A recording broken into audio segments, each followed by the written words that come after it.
Nous sommes aujourd'hui mercredi, c'est le 7 juin 2017. Ravi de vous retrouver pour les informations du soir sur l'ORTB. Voici les titres. La route Cotonou-Lomé et le corridor Abidjan-Lagos seront réhabilités. Les députés ont ratifié les deux accords de prêt de financement de l'étude de ces projets. Dans ce journal, le point de Guillaume Avienne.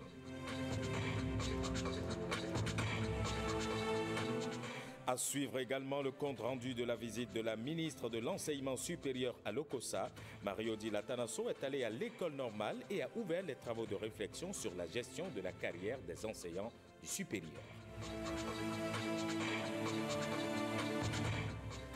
Et puis, vous vous demandez ce qui s'est passé le 5 avril 1988.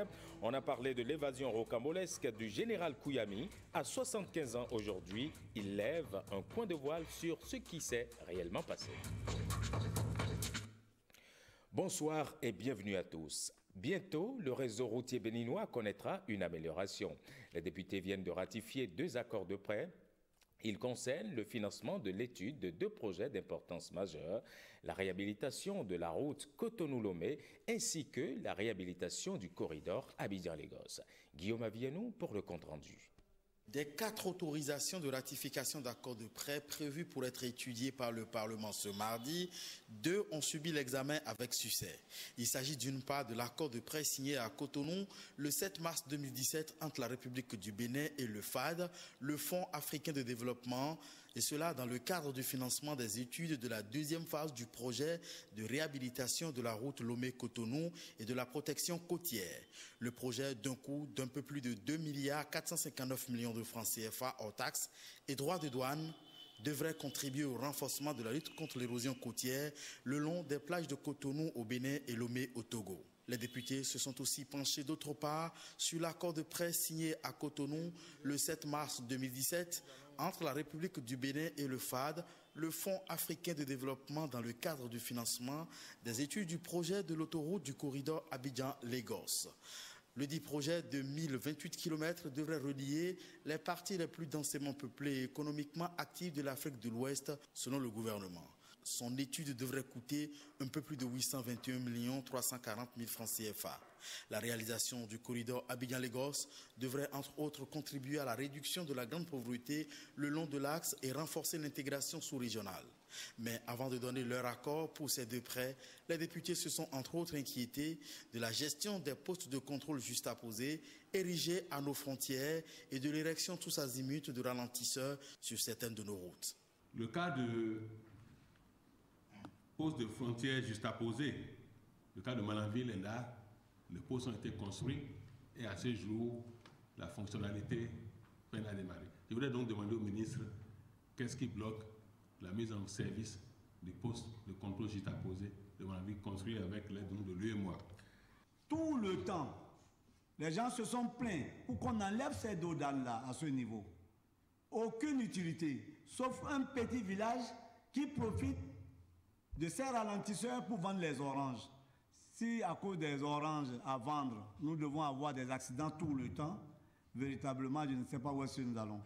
En lieu et place des dos d'âne, pourquoi ne pas prévoir des radars dans les traversées urbaines pour sanctionner et décourager les excès de vitesse? Chacune de ces inquiétudes font l'objet de préoccupations de la part du gouvernement, assure le ministre en charge des infrastructures. Des commissions mises sur pied au niveau des ministères concernés devraient rendre leur rapport sous peu. Restons à l'Assemblée nationale pour évoquer la naissance du groupe parlementaire Unité, Paix et Démocratie, composé de 10 députés. Il se réclame du bloc de la majorité parlementaire. C'est un groupe présidé par le professeur Mathurin Kofinago. Je vous propose d'écouter le porte-parole, le député Jérémy Adomaou. En cohérence avec l'option politique indiquée ci-dessus, et fort de leurs engagements exprimés notamment à travers la déclaration du bloc de la majorité parlementaire le 11 mai 2017, les députés sous-signés décident en toute responsabilité et en toute conscience et conformément aux dispositions de l'article 24 du règlement intérieur de l'Assemblée nationale du Bénin, de se constituer en un groupe parlementaire dénommé Unité, Paix, Démocratie. UNIPED est présidée par l'honorable Mathurin Kofi Nagu afin d'accompagner résolument le président de la République et son gouvernement dans la mise en œuvre efficace de leur vaste programme de réforme politique et institutionnelle et d'action de développement économique et social. Il s'engage par ailleurs au sein de l'institution parlementaire et partout où besoin sera de contribuer véritablement à la promotion de l'unité, de la paix, de la démocratie et de l'état de droit dans notre pays à travers la défense des valeurs et des principes qui en constituent les fondamentaux et les exigences. Toujours à l'Assemblée nationale, un autre groupe parlementaire a également vu le jour dans la foulée. Son nom, Agir pour le Bénin. Il est créé par des dissidents de l'ex-bloc FCBE, les Forces Corées pour un Bénin émergent. Le groupe est présidé par André Biaou Okunlola et soutient le programme d'action du gouvernement du président Patrice Talon. Suivez ici un extrait de la déclaration de constitution du dit groupe parlementaire. Il est lu par le député Gilbert Bagana. L'élection du président Patrice Talon à la tête de notre pays en mars 2016 et sa philosophie politique faite d'idées révolutionnaires, audacieuses et novatrices nous met aujourd'hui à la croisée des chemins et nous impose de faire des choix, des options claires et judicieuses. Elles nous conduisent ainsi à choisir entre les vieux et vilains clivages politiques, très souvent contre-productifs, et le développement effectif de notre pays. Elle nous suggère deux pistes, celle de la rancœur et de l'inimitié ou celle de l'ouverture et de l'acceptation de l'autre. Elle nous interpelle à maints égards. C'est fort de cela que nous, députés signataires de la création du présent groupe parlementaire, face à l'histoire, face à notre dessein commun, avons décidé en toute conscience et responsabilité d'apporter notre caution politique et surtout parlementaire à l'ambitieux programme d'action du gouvernement en ne ménageant aucun effort pour sa réalisation et son succès.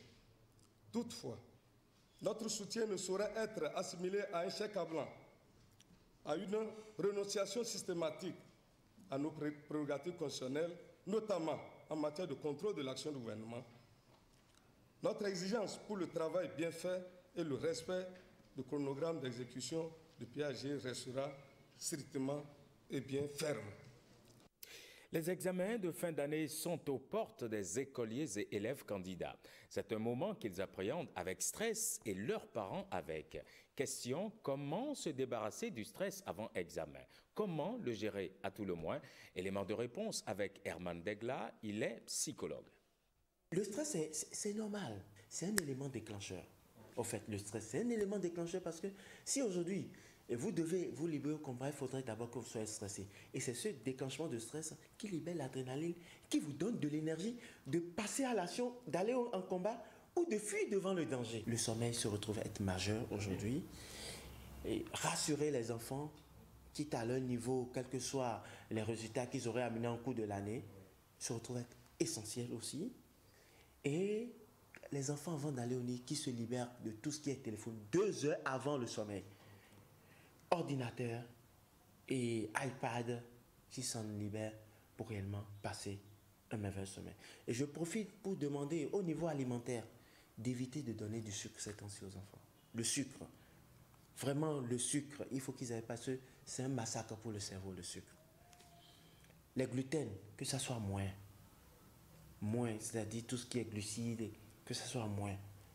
Et d'éviter le lait. Donc, à diminuer à 50% le lait.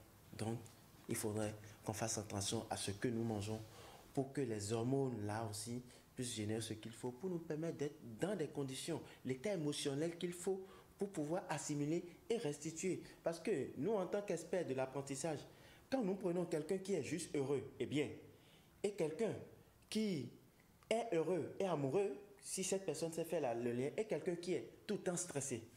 Quelqu'un qui est juste heureux mémorise le message que vous lui donnez à 100%. Quelqu'un qui est juste amoureux, si la personne sait faire le lien entre l'amour qu'il vit, il enregistre le message à 200%. Et quelqu'un qui est stressé tout le temps enregistre le message à 22%. Vous voyez l'hormone du stress, ce que ça crée. Or, Dieu, c'est un mécanisme naturel que Dieu a mis en place à nous et que le cerveau a eu à développer pour pouvoir nous permettre de passer à l'action. En réalité, quand vous êtes stressé, c'est l'hormone qui vous dit passe à l'action. Et en attendant les examens, la ministre de l'Enseignement supérieur, elle, est allée à l'OCOSA. Elle y a ouvert les journées de réflexion sur la gestion de la carrière des enseignants du supérieur.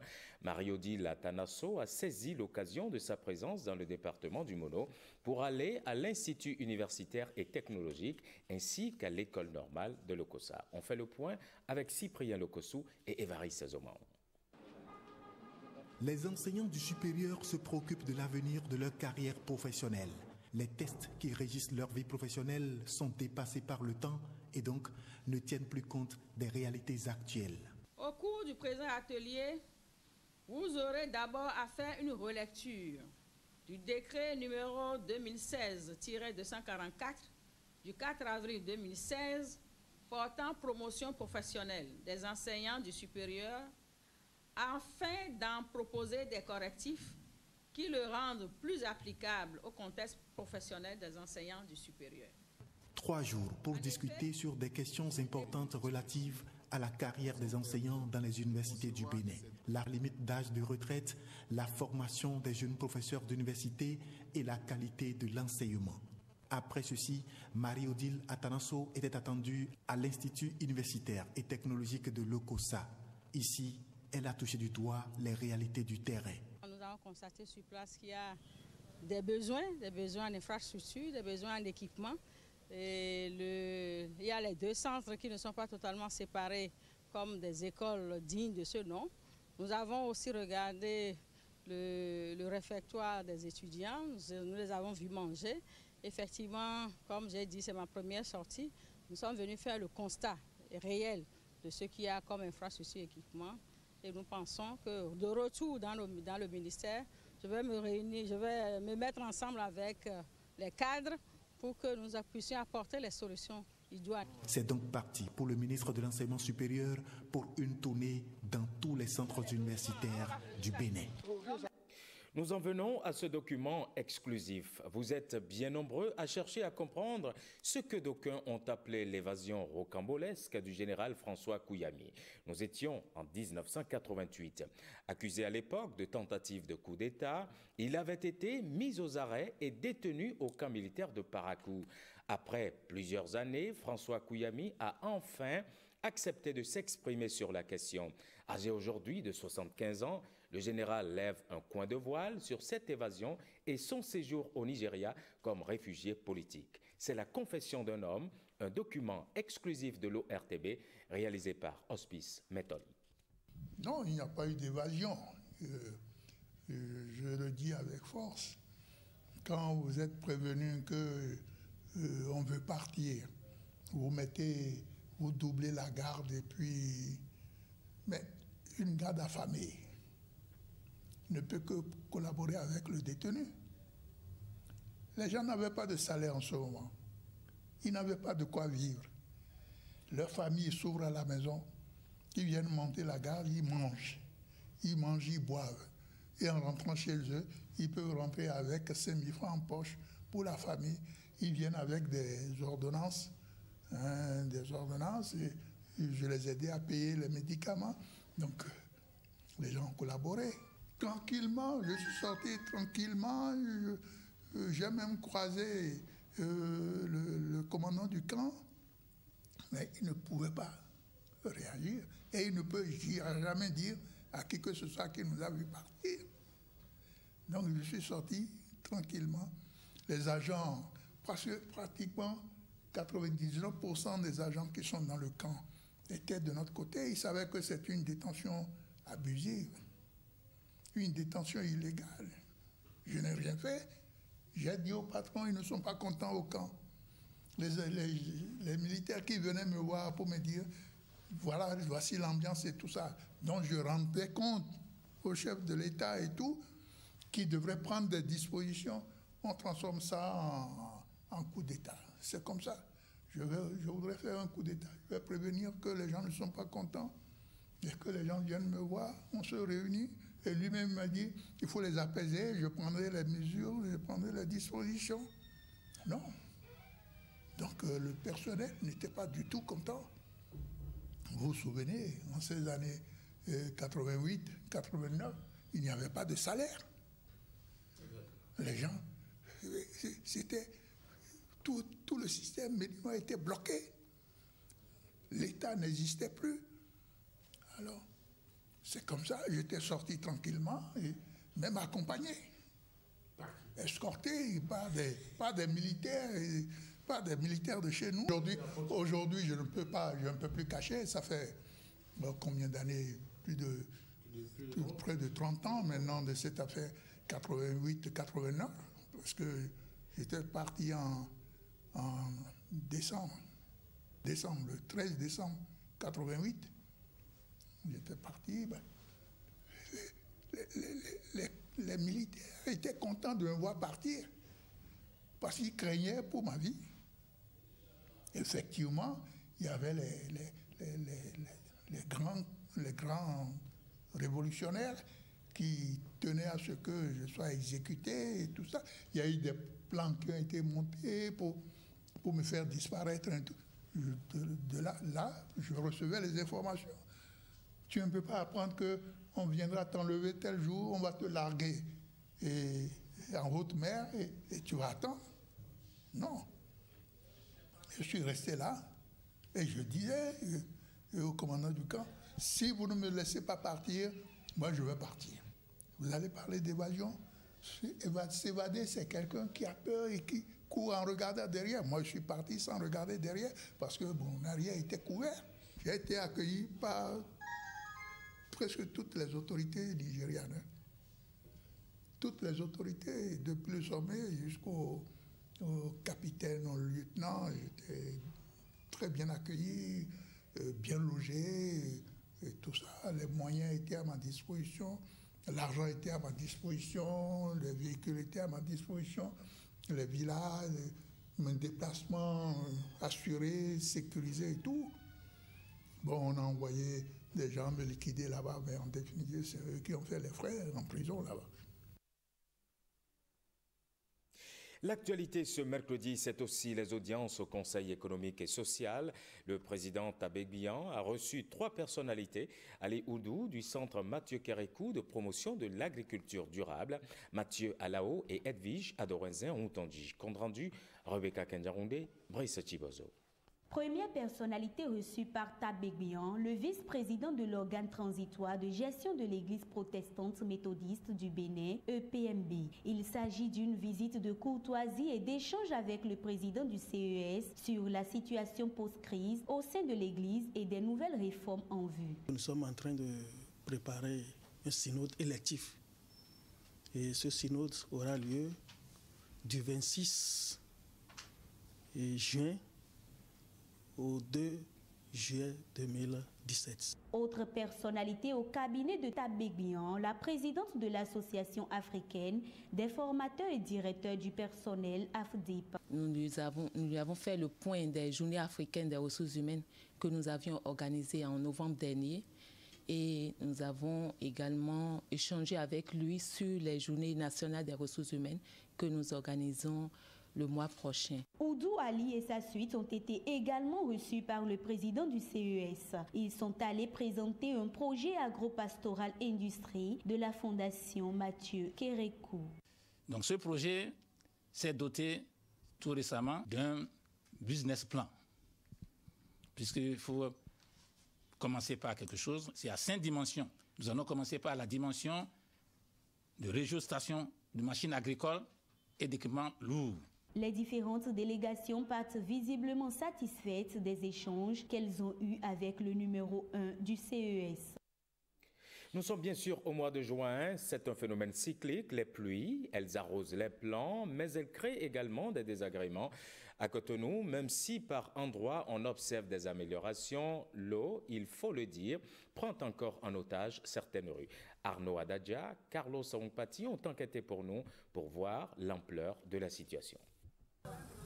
il est difficile de circuler à certains endroits de la ville de Cotonou en période de pluie, malgré la présence des ouvrages d'assainissement. Constat au quartier Bégamin entre la PTT et la voie qui dévie à gauche vers le carrefour de Vaudien. Chaque année, là, si la pluie a commencé par tomber, là, cette voie-là, ça nous dérange beaucoup à cause de l'eau.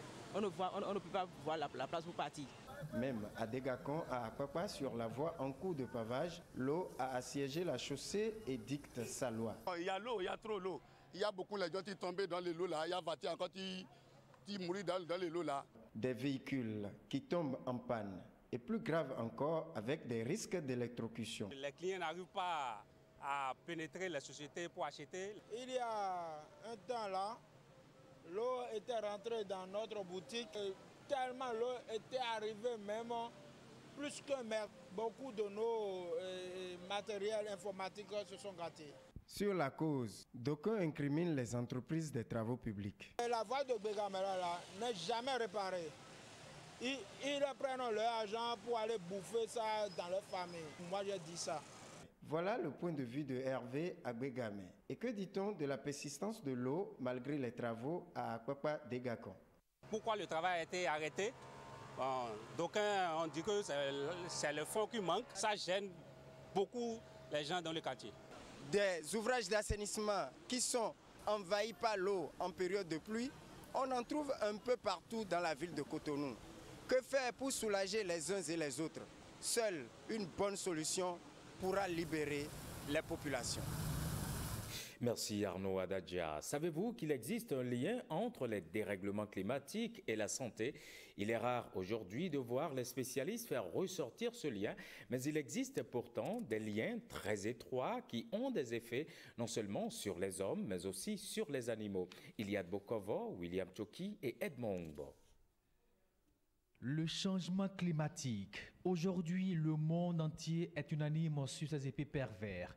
Intensification de chaleur, diminution ou accroissement démesuré des précipitations avec de nombreuses catastrophes, mais très peu font le lien entre ce bouleversement climatique et notre état de santé. Lorsque vous êtes dans la saison des pluies et qu'il y a des événements extrêmes, c'est-à-dire des pluies diluviennes, de grandes quantités d'eau qui tombent en un temps très court, eh bien, la conséquence sur la santé des populations, aussi bien que des animaux, est que les vecteurs de maladies se développent assez rapidement. Et il y a plein d'exemples qu'on peut prendre.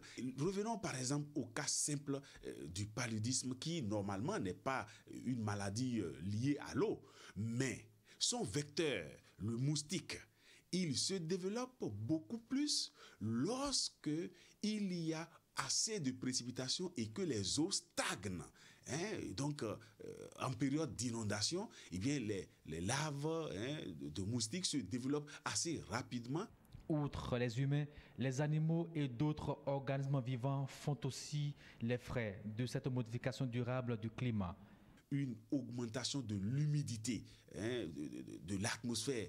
Et ça influence la reproduction de certains animaux parce que leur santé est touchée. Et ce qui fait donc que on peut voir qu'il y a un lien dès lors que l'humidité s'accroît avec la température, et bien directement cela agit sur le métabolisme de fonctionnement même des animaux et ça amène que même certains animaux ne puissent pas se reproduire correctement parce qu'ils ne sont pas dans la santé qu'il faut pour assumer la fonction de reproduction. Il existe donc de liens étroits entre le dérèglement du climat et l'état de santé des êtres vivants de la planète Terre. Plus grave, c'est sur la production vivrière, mettant ainsi en péril la sécurité alimentaire dans la zone soudano-sahélienne. Déjà 10 jours de jeûne musulman, l'un des 5 piliers de l'islam. Il faut s'abstenir de manger et de boire de l'eau du lever au coucher du soleil. Seulement voilà, il peut perturber dangereusement la santé des malades. Le jeûne s'impose-t-il comme une obligation aux musulmans malades? Koudous Abdoulaye, Mylène Fanou et Alexis Kenom ont enquêté. Le bout du tunnel, c'est l'heure de la rupture du jeûne. Et cette famille s'apprête pour le rituel. S'abstenir, entre autres, de manger et de boire du lever au coucher du soleil. Obligation faite à tout musulman jouissant d'un bon état sanitaire. Oui, je suis en bonne santé, alhamdulillah. Je suis en bonne santé et je fais mes carèmes comme il le faut. Quelqu'un qui est gravement malade, là, souffrant, il ne peut pas supporter le jeûne. Quelqu'un comme ça, on ne peut pas lui dire de jeûner. Dieu nous a donné la possibilité de ne pas jeûner si on est malade. Autour de la table, cette sexagénaire, elle observe également le jeûne à l'image de sa progéniture. Il faut avoir l'énergie nécessaire pour observer le jeûne. Sinon, vous laissez. Un vieil homme et une vieille femme qui sont déjà totalement fatigués, ne pouvant plus supporter la faim ou bien la soif. Dans le mois de Ramadan, ceux-là, il est permis à ceux-là de manger, de boire et à leurs parents maintenant de donner à manger à un fidèle à leur place. De donner à manger pour l'aube et aussi pour la rupture à un fidèle à leur place durant tout le mois de Ramadan et ils n'ont rien à payer après le mois de Ramadan. Parce qu'ils sont déjà dispensés, ils ne peuvent pas le faire. Pour certains cas de maladie, le conseil du médecin est indispensable pour le jeûneur, recommande le spécialiste. D'abord, si vous êtes diabétique et que vous êtes tenu à faire le jeûne, il faut avertir votre diabétologue. Pour que si vous souffrez d'ulcère, il faut que votre médecin généraliste ou le médecin qui vous suit soit au courant. Donc je dis ça parce que celui qui jeûne et qui est diabétique, il peut toutefois déséquilibrer son diabète, donc les complications qui vont suivre après. Mais s'il n'est pas tenu de faire donc le jeûne, il peut donc toutefois laisser. Bon, l'ulcère gastro-duodénal, quand vous vous privez de manger, vous voyez la sécrétion de l'acide augmente, cela peut donc déclencher des crises d'ulcère et après on peut avoir des perforations gastriques, donc qui peuvent amener pas aller jusqu'à une péritonite, donc ça va être des complications. Donc ce qui suppose que si vous avez un état pathologique qui ne vous permet pas donc de faire le jeûne, vous pouvez laisser. Mais si vous êtes tenu à le faire, il faut que votre médecin soit au courant pour vous suivre. Le jeûne musulman, l'un des 5 piliers de l'islam, est une obligation pour le fidèle bien portant. Selon certains, le Bénin est choisi pour préparer le monde au retour de Jésus-Christ et pour rendre les fruits que les Israéliens n'ont pu rendre. C'est là une mission prophétique assignée aux Béninois selon Loin de l'Éternel, Maximilien Ange Laouro. À travers un colloque organisé, il a donné les objectifs de cette mission assignée aux Béninois et surtout précisé le rôle qu'est le retour de leur accomplissement de cette prophétie. Rebecca Kendiaroundé, Bruno Rotepo pour le compte-rendu. Le Bénin est choisi pour préparer le monde au retour du Christ. Ce message prophétique fonde la tenue de ce colloque. Prophétie et passage biblique à l'appui, l'homme de Dieu Ange Maximilien Laouro a révélé aux Béninois, selon ses dires, la pensée de Dieu. Et l'Esprit m'a dit, je t'ai choisi pour que tu sois mon témoin, que tu prépares le monde au retour de Jésus-Christ. C'est pour expliquer cela à mes concitoyens béninois que nous sommes là ce matin afin que nous nous préparions ensemble à impacter le monde et à apporter ces connaissances au monde. Pour étayer le message divin qu'il a reçu, Loin de Dieu, Ange Maximilien Laouro dévoile au détour de ce colloque son chef-d'œuvre livresque. Le titre de ce livre, c'est « Changement climatique et terrorisme islamique, même cause, même remède ». Même cause parce que s'il y a pléthore de gens sur la Terre et que leurs activités produisent les gaz qui font le changement climatique, c'est parce que les hommes passent à côté du but pour lequel ils ont été créés. Ils ne font que multiplier, multiplier, consommer, consommer. Et ça amène la surpopulation de la population, de la planète. Le second livre, c'est Dieu visite l'Afrique. Changement climatique, démographie exponentielle mondiale, terrorisme et islamisme, l'élu du Christ lie ces thématiques à la connaissance du Christ. Pour lui, il est temps que les habitants de la planète se tournent vers le salut de Dieu par Jésus-Christ. Ange Maximilien Laouro dit être mandaté par Dieu pour rendre ce témoignage au monde. Et voilà qui referme cette édition. Merci à toutes et à tous de l'avoir suivi. Le programme prévoit tout à l'heure, à 21h, le documentaire intitulé « Le Fonio se raconte ». Suivront 2 feuilletons, Les choix de l'amour et Without You. Le journal du soir vous parviendra à 23h. C'est une présentation de Héloïse Winator. Cette édition, vous le savez, c'est à voir et à revoir sur notre plateforme, le www.ortb.bj. Bonsoir.